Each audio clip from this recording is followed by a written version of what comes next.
Who Stole the Cookie from the Cookie Jar? Written by Rianna Riegelman, illustrated by Heather Brown. How are you today, my friends? How are you today? I hope that you're okay, my friends. Oh, deep in my heart, I want to say, hope that you're okay today. Do you want to repeat it? Yep. Oh, deep in my heart, I want to say, I hope that you're okay today.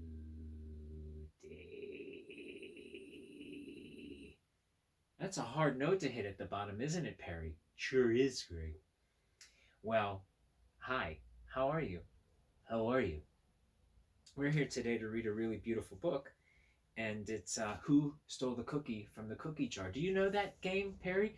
I don't, Mr. Great. Can you tell me? I can tell you. So you can play this with a bunch of people, and what happens is, so if it's me, and let's say it's you, and perhaps who mixed Trich, yeah. So I would go. Everyone would go. Who stole the cookie from the cookie jar? And then we would say maybe Perry stole the cookie from the cookie jar. And then you say, who, me? Yes, you. Couldn't be. Then who?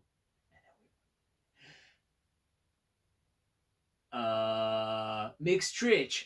Mixed Trich stole the cookies from the cookie jar, right? And then we say, we go through the whole thing again, right? Yeah, sounds fun. Well, we're going to read this book, which is about a group of children who go to a zoo. And this was a book. Can I set you down while I show people things? Yes, sure. Thank you. It's hard sometimes. I have to use both hands. I know. This book obviously happened before there was COVID. Do you see? The zoo is open, and the zoo is very crowded, and there are a lot of children and parents and teachers without masks on. Do you remember going to the zoo with teachers and parents without masks on? I'm not sure how old you are, but I remember, and I miss it very much. And what I believe is that there will come a point, maybe not very, very soon, but fairly soon, where we'll be able to go to the zoo again and visit the animals, and perhaps even do so without masks. But I actually really quite like wearing a mask. Oh, yeah? I do. I'm really used to it when I'm out, or when I need to go to the grocery store, or when I have to work at Shady Lane with children. Oh, yeah? Mm-hmm. I'm not used to it yet. No, I understand. And you spend, I think, all of your time in the house, right? Yep. So it's not important for you to wear a mask inside of the house because you're not going out. You and Mix Trich and Red Squirrel and Robin, you have your, a lot of people call it a pod. And I think it's perfectly safe for you.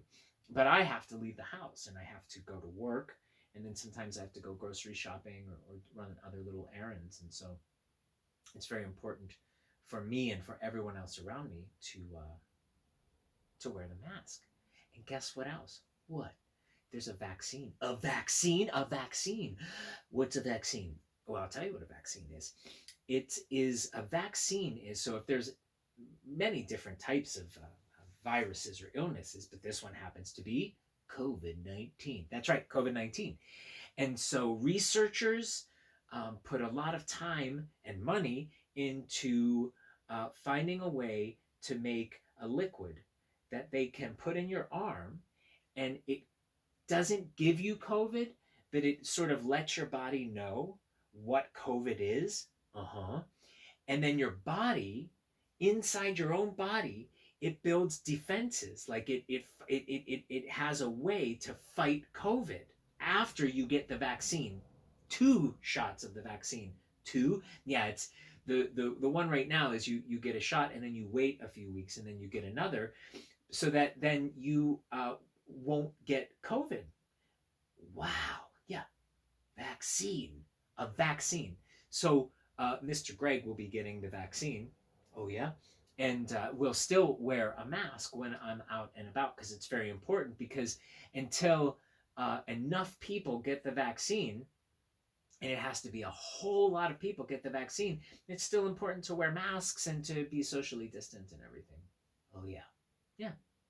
Anyway, do you want to read the book? Yeah, I want to read the book. All right.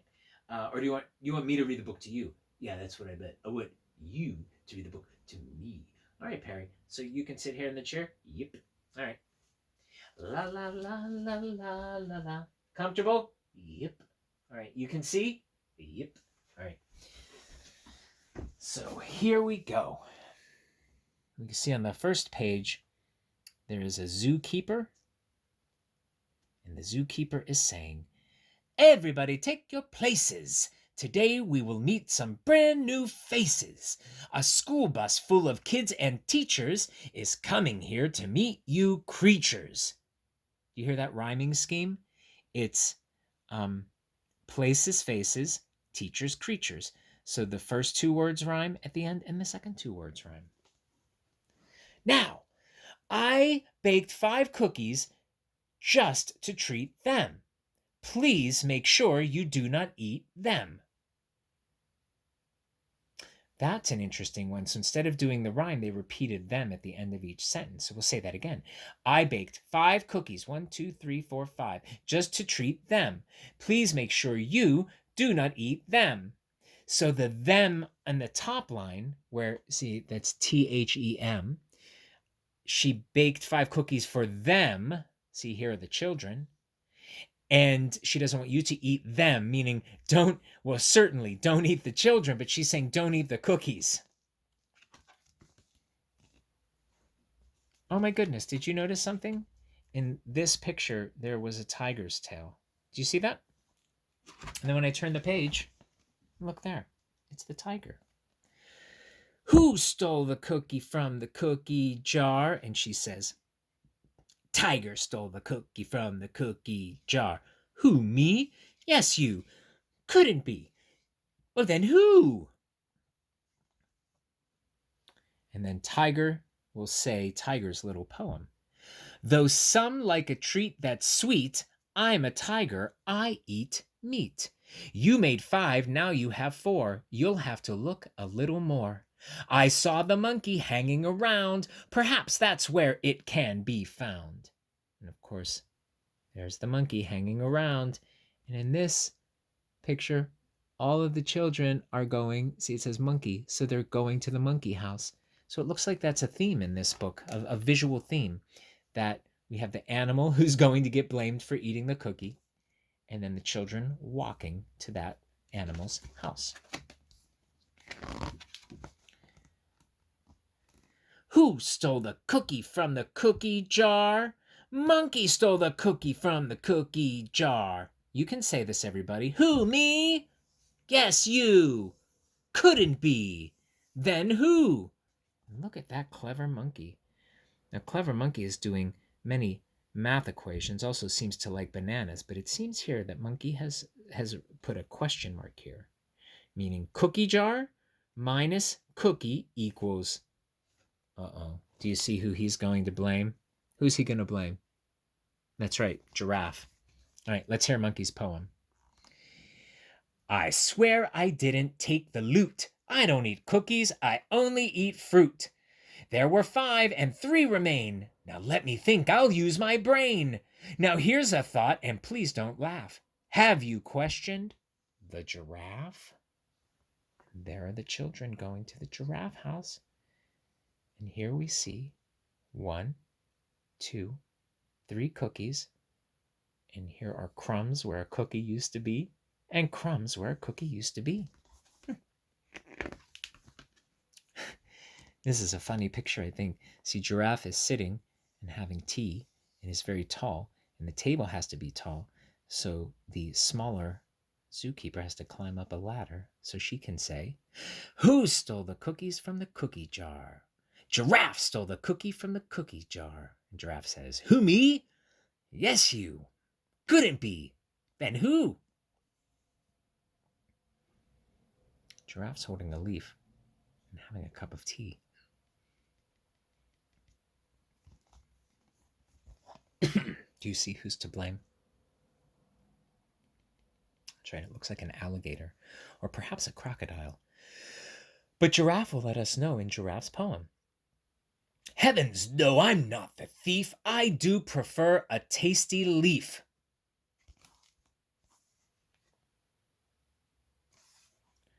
"Your cookie count is down to 2. I know just what you have to do. You have the sharpest alligator. You really should interrogate her." I love that rhyme. Alligator, interrogate her. But if you put them together, interrogator. Do you know what interrogate means? Do you know, Perry? I do. Interrogate means you question somebody about a thing that is missing or a mystery. That's right. So they want to interrogate her. But I like that rhyme, don't you? It's we have the sharpest alligator. You really should interrogate her. They rhyme. I think that's such a clever use of a rhyme. Me too. And then you want to show them? Yeah. See, there's 2 here. I'll hold it up for you. God, you do it. There's 2 cookies here, and then there's crumbs, crumbs, and crumbs. And of course, a painting of an alligator.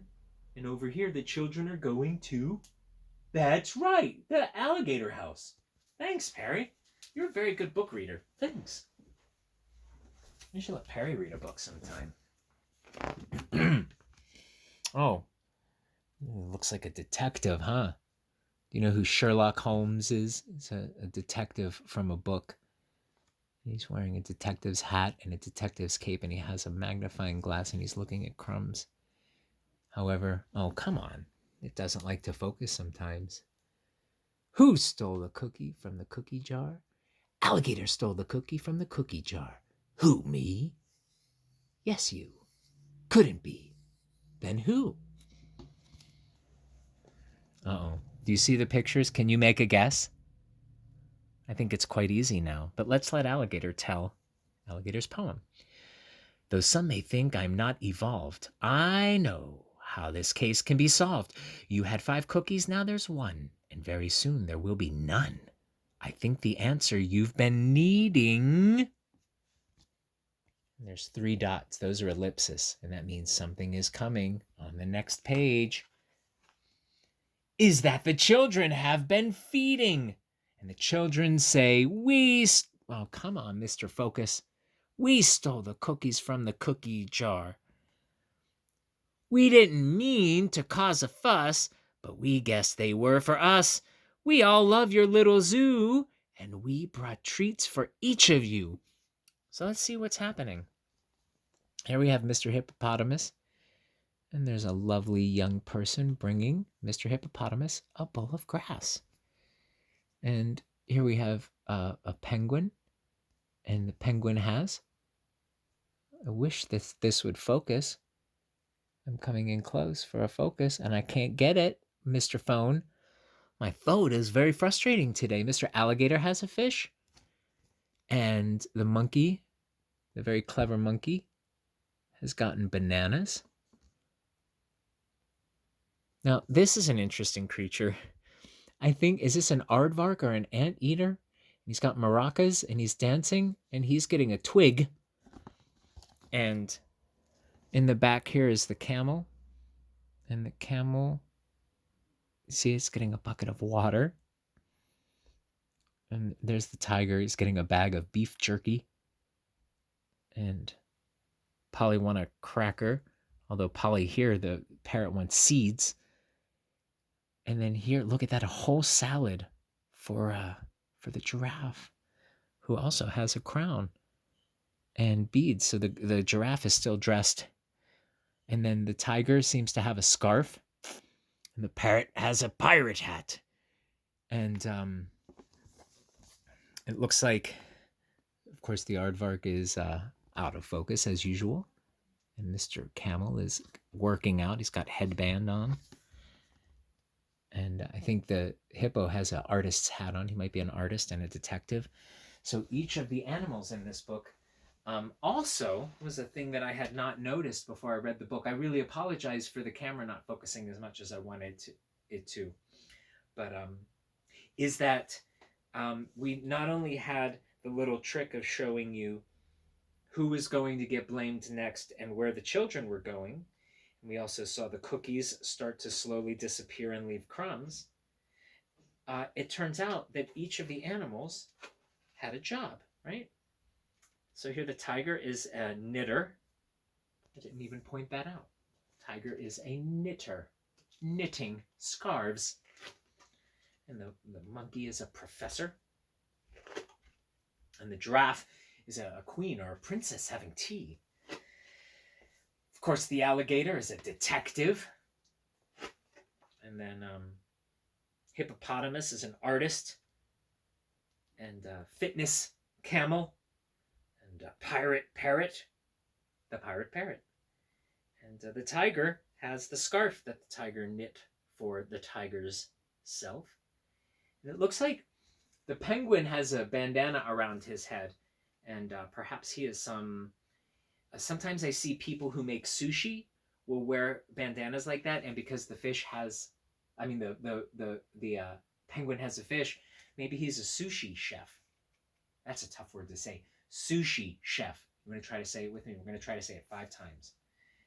It's going to get funny.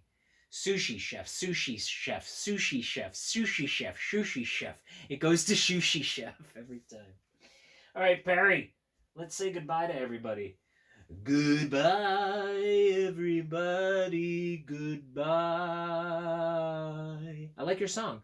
Goodbye, everybody, goodbye.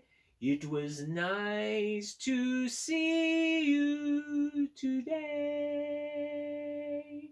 And I look forward to coming back another day so we can read and play. Look at you, singing, reading books. Very proud of you. Thank you. Thank you. Thank you. Thank you. Thank you. Thank you. Love yous very much. And I'll see you soon. By the way, tie-dye shirt today, yeah? You know who picked it out for me? My friend Sarah. We talk on Fridays often. And Sarah will often ask me, Gregory, what book are you reading? And she helps me to pick the book today. And then she'll say, Gregory, I want you to wear it. Sometimes it's the red striped t-shirt with the skeleton. Sometimes it's a hoodie with a specific color. But Sarah, of course, we know loves patterns. And this is a very fun circular pattern. So, thanks, Sarah. All right.